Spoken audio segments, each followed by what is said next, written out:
Listen and look. Listen and look. What can't you hear? What can't you see? That's right, we're finally pillager free. Sort of. Ah, I thought I got rid of all of you. So much for putting down all those snow layers. Alright. Time to take out the garbage. Ha! Take that! Bet you didn't see that coming. Ha! How about those skills, huh? Did you see that? Did you see that? That pillager didn't even know what hit him. Anyway, hello and welcome back to another episode here on the Legacy. Whoa, that looks freaky. Legacy Season 3 server. I'm BugmanCX. Let's get out of this view because we want to look at my gorgeous face instead. I'm here at the Pillager Outpost. Here it is. And this is what we moved into to set up our home. And of course, it's fraught with danger. As you can see out here, I've got all of these snow layers placed, and these are what are protecting me from pillager spawns at the moment. Each of these blocks is covered in a 2-high snow layer right now, in 40 blocks in all directions of the center of the pillager outpost, and that, at the moment, seems to be preventing any pillagers from spawning in this area, which is amazing. Now, I don't expect this place to be entirely pillager free, because it's impossible to make every single block spawn proof. Pretty much. But we're going to do a good job at trying, and so far, so good. I haven't seen very many pillagers for, at least a few days now, so I'm pretty happy with the results at the moment. And now we can work on transforming this area and making it into, as I said, a bit of a pillager preserve. Somewhere for the pillagers to enjoy, relax. I mean, they work hard, right? They deserve a bit of a break now and then, so why not enjoy a pillager outpost with luxury? But if we're going to be building, I need to sort myself out first. I really don't have very much gear at the moment. I've just got this crummy iron armor and some leather boots, which are actually quite useful for this area because there's some powder snow all over the place, which you can fall into and die, especially over here. This is a death trap just down there. But I really don't have very many resources to my name, so it's time to gear up and get ourselves sorted out. In the last episode, I built up this little enchanting area, right? Get it? Yeah. And I've also been using a couple of, temporary tools, really. This is part of some end loot that was donated out at spawn and things like that. But we really need to make up our own tools and armor and get our proper full-time tool set sorted out. But I've only got 7 diamonds and 1 diamond pickaxe to my name. But I think that's enough to get started right now. So let's see if I can remember how to use an enchanting table. It's been a while, to be honest. We put the pick in here and get our lapis and pop that in there. We want 3, right? Because, I don't even have 30 levels. Let's see. Unbreaking, efficiency, efficiency. I would really love a silk touch pickaxe, but I don't have the levels. How can I get 10 more levels? I thought I'd prioritize mining for a bit because that'll give me both XP and also give me access to the diamonds and other ores that I need for enchanting. So I came to this nearby cave system without a sword. Yes, ladies and gentlemen, I am that good. A basic stone sword wasn't going to cut it, so I upgraded to iron as soon as I could and set off on my journey. I realised that I hadn't brought many torches with me and I could hardly find any coal. I'd forgotten that in 1.18 you rarely find it down in the deep depths anymore, but I did find the usual kind of mobs until finally, yes, some diamonds. That's what we came here for. I found this loot chest, but it wasn't that great. Multi-shot. Why couldn't he be fortune or something? So I threw that junk away and kept on going. More diamonds right before a skeleton fight. Who do you think will win? Yes, more diamonds, but it still didn't feel like I was finding that many. I was about ready to head home before I found this new cave area, so I thought I'd take a peek. Bad idea. Uh-oh. I think I've overestimated my abilities. Again. Oh. And I have no idea where I am. Back to square one again, sort of. Am I bothered? No. It's just a game. It's just a game. Well, caving didn't work out for me, and I don't want to go through that again right now. So let's see if there's some other ways we can level up. Wow. The last time I came through here, it was still just netherrack, but the nether hub is starting to look amazing. Nice work, Matt the Ranger.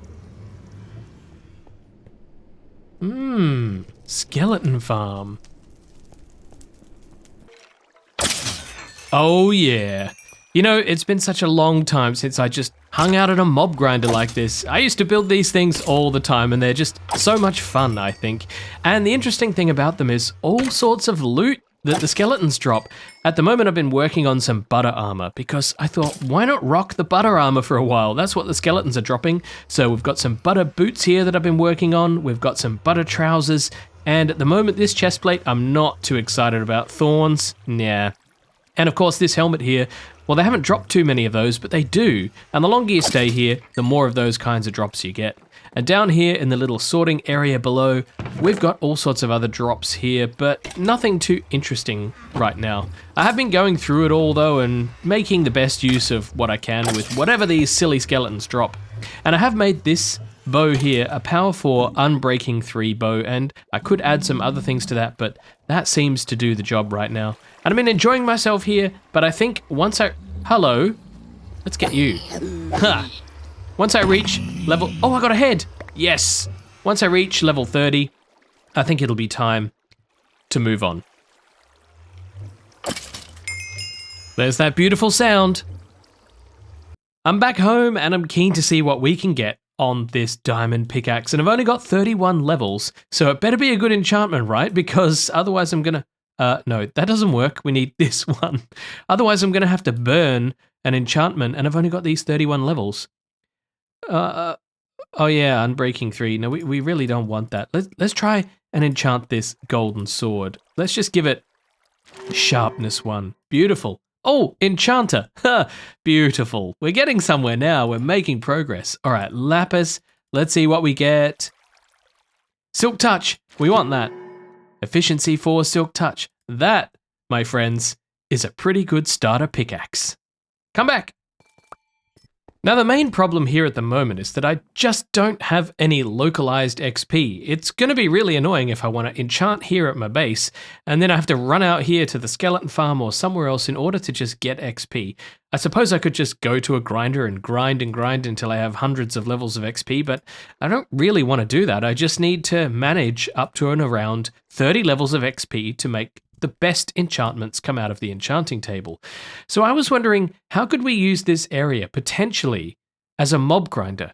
I wonder if we can attract some of the pillagers and then I can kill them and then just get some passive XP. Just behind the anvil here, we've got this little space. In fact, there's nothing really behind here. So if I break open this wall and then get through this decorative deep slate here, it's just stone in behind here. So I was thinking, what if we dig this area out and then maybe lay a little bit of a pillager trap, and then I can attract the pillagers in here and I can just pop up here every now and then grind them for XP. So I can probably use powder snow for that because they tend to fall for that trap all the time. And now that the outdoor area is out here, let's just pop outside of the... Oh, I can't because I'm not wearing my leather boots at the moment and there's a trap outside of that door. But if we just pop out the front here, because all of this snow and all of these surfaces are currently double layered with snow layers, I should be able to just open up one of the little areas, maybe make a little bit of a pen up here somewhere perhaps, where the pillagers can then just move forward and drop into the powder snow and then drop right down here into the little chamber where I can grind them up and turn them into XP. Delicious. Just behind the pillager outpost here, we've got this little basin, I guess you could call it, and there's this natural water source which has always been here, and I've just left all of this alone. But if you follow this water source down, right down to the bottom here, this is exactly where... Oh, how did you get in here? Hello. Yes, let's just get rid of you for the moment. I don't want you in my home. This could be a problem, but we'll see. I think that one was actually up on the roof and must have made its way down, so perhaps we know that the system is already working. Well, as you can see, this water flows down here right into this chamber exactly where we want it to be. So that little section up there looks like a great place to set the trap ready for our pillagers. Ready for our pillagers to fall into. Oh, hey, it's the free leads man. Hello. What have you got for sale today? Let's have a little bit of a look. Coral, packed dice. These aren't very exciting trades. Is this all you got? Oh, we got some friends. Why don't you defend yourself? Yeah, lead the way, buddy. No, that doesn't look right. All right, I'll get rid of them for you. There. Job done. Can I have my free leads now? Well, that's embarrassing. Here's what we have so far, and think of this like a bit of a prototype.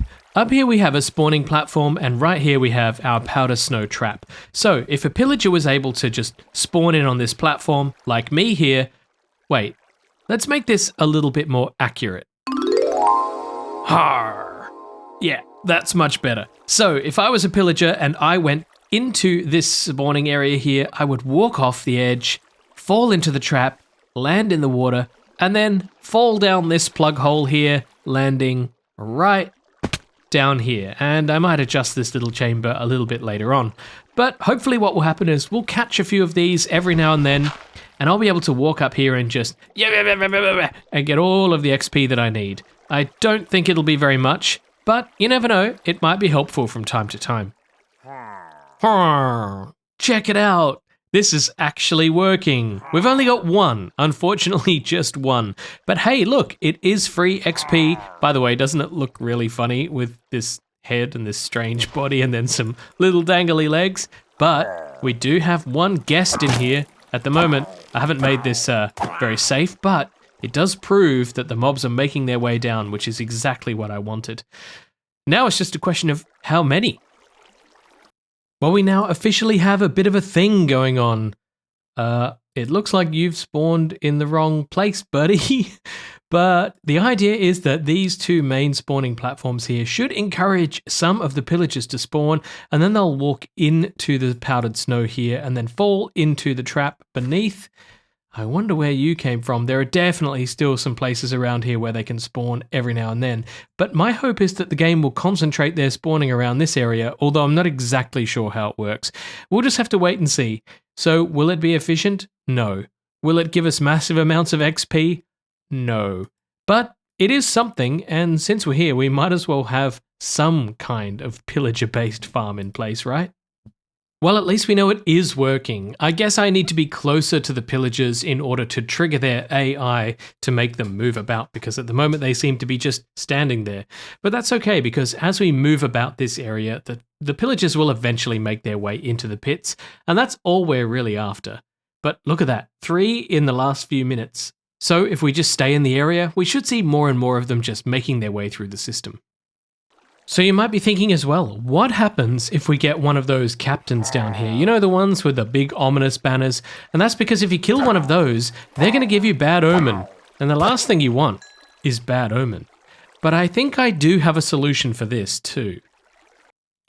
Come on, Cindy, let's see if we can get you out of here. You've been trapped in here for who knows how long. I've got a nice little hole for you. Right this way. That's it. Just through here. In you go. That's it. That's it. No, stay. Stay. Stay. Stay. Oh. Now just stay still. It won't hurt a bit.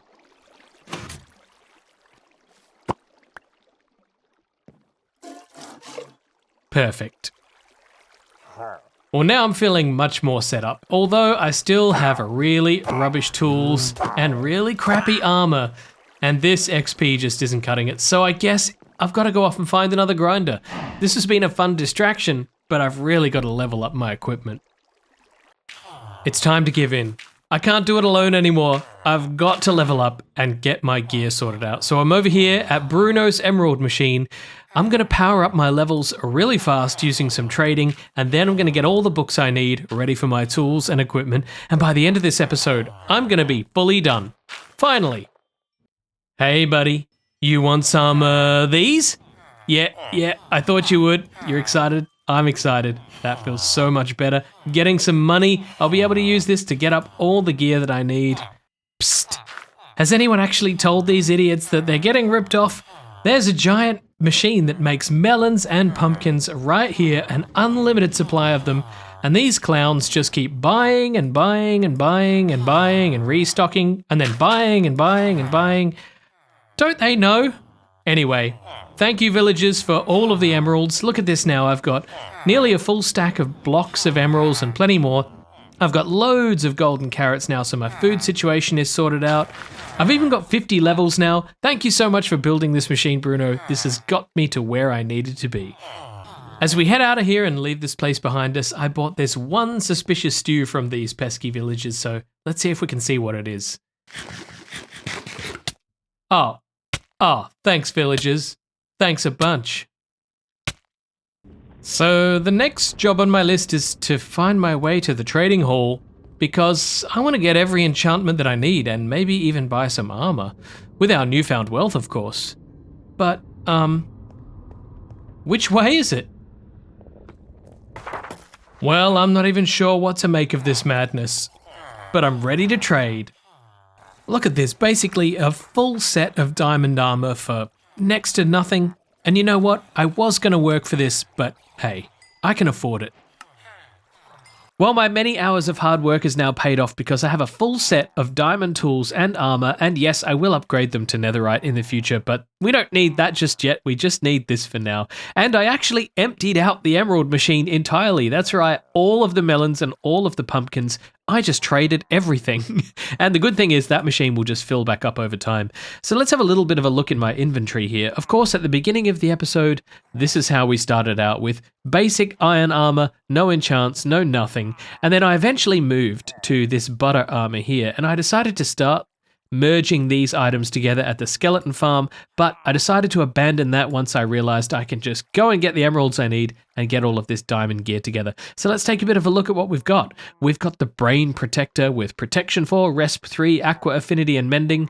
I feel like something's missing from that, but I don't know what it is. If it is, I'll add it. We have a chest plate here called the Tank Top, and that has Protection 4, Unbreaking 3, and Mending. The underwear with Protection 4, Unbreaking 3, and Mending. And of course the booties, and they have Feather Falling, Unbreaking, Protection 4, Depth Strider 3, and Mending. All of the things that I think I need. I also have a full set of tools again now. I've got the Slice and Dice with Unbreaking, Sharpness, Looting, Sweeping Edge, and Mending. This is the Silk Touch Pick, Efficiency 5, Mending, Unbreaking, Phantom Smasher, Efficiency 5, Smite. I like putting Smite on my axes because why not? It can be useful if you're carrying around a sword and the axe, and this is really useful for phantoms, hence the name Phantom Smasher. And here we have the Teaspoon, which has Mending, Unbreaking, and Efficiency 5, although I'm never really convinced about Efficiency 5 on the shovel because really it's just way too efficient and you end up digging up way more than you want sometimes. So I'll probably have another one which is less efficient for more precision shoveling, especially around here where I need to pick up snow all the time. And as you can see behind me, we also have a couple of guests that have turned up here in the pit, in the chamber, and I'm just going to slice these two up. Hello, thank you very much. And we got a little bit of XP. And in here we have a little chest with all of the junk that comes through the system, occasional zombies, occasional skeletons and things like that. But you know, if we want to build up a crossbow, we can do that quite easily with this system. And I've expanded it up the top a little bit too, so let's head up there and take a little look. Haven't really changed it all too much, but I have just expanded it slightly. So we have this open to the air section here, jump over the trap here, and jump over this trap here. We have these two caves as well. Now the cool thing about the pillager outpost is that no other mobs will spawn other than pillagers. So you can have areas like this that are completely pitch black, and as long as they're within a 40 block square from the center of the pillager outpost, you won't get any creepers or skeletons or zombies or anything, so you can really have a lot of fun with a build like this if you want to. Now the original plan out here was I was going to build a tennis court, but there are a few drawbacks to a tennis court. And, you know, of course a tennis court makes sense at a luxury pillager resort, right? But unfortunately, let me just hop up, let me just navigate this trap. Yes, there is a way out if you do get stuck. You can make that jump because it's only 2 blocks wide, but the pillagers can't.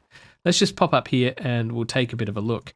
I did a little bit of measuring of what a full-size tennis court size looks like, and if I was going to fit one in, it would literally take up this whole sort of area here, and it was just far too large, especially with this mountain in place, and I don't want to demolish the mountains. So at the moment, I'm just going to leave it like this, a little cavey area with occasional pillager spawns, and unfortunately they only happen when I'm at a certain distance away, but you know, that's just the mechanics of the game. But it does work. There's even one in the system down there right now, so I'm going to go and smash that one's face right up and get whatever XP it decides to give me, and I'm happy that this is working. At least it's sort of functional. Interaction reminder, if you enjoyed today's episode, then please feel free to leave a like and a comment and subscribe to the channel if you haven't already. Don't forget to click the bell notification icon as well so you can get notified every time I upload. Oh look, it's starting to snow, just like that. Before I go, I just wanted to have a little bit of a quick look around, which probably won't work as well as I thought now that it's snowing. But I wanted to just mention that I would love some feedback about ideas for the Pillager Retreat. First, it needs a bit of a name. Of course, I don't really know what to call it, but the general idea is that I'd like to make this a nice, like a spa, a pillager spa, a place where they can come and relax from their hard days pillaging and killing villagers. I've expanded the land area down here a little bit so that we've got more areas to build, and I'm happy to build things up in the mountains here. Maybe some little cabins for the pillagers to go up and stay in, something like that, all dotted around the mountains like this. And we can also expand down into this area in the front as well if we want to. I do need to build a grand staircase of some sort that gets you from down there to up here, because at the moment, it's not very good. It's quite difficult to get up and down. And over here we have Bowtie Daniels. He's building his massive area over here, and I have no idea what he's going to build exactly, but it does look big, and we should get some great views of it from up here.